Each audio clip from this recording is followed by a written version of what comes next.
పశ్చిమాసియాలో శాంతిని పునరుద్ధరించే లక్ష్యంతో మరికాసేపట్లో అమెరికా ఇరాన్ మధ్య స్విట్జర్లాండ్లోని లేక్ ల్యూసెంట్లో చర్చలు జరగనున్నాయి.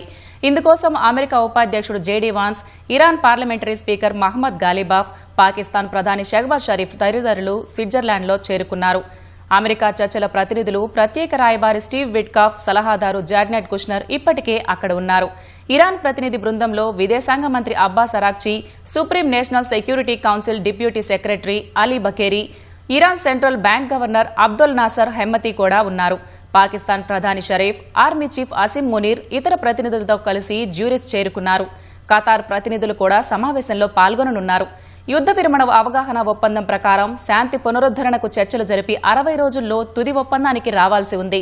లెబనాన్పై ఇజ్రాయెల్ దాడుల కారణంగా శుక్రవారం ప్రారంభం కావాల్సిన చర్చలు ఆలస్యమయ్యాయి.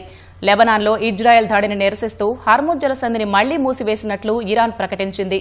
అయితే రవాణా కోసం హర్ముజ్ తెరిచే ఉందని JD Vance, America central command చెబుతున్నాయి. ఈ నేపథ్యంలో చర్చలపై సర్వత్రా ఆసక్తి నెలకొంది.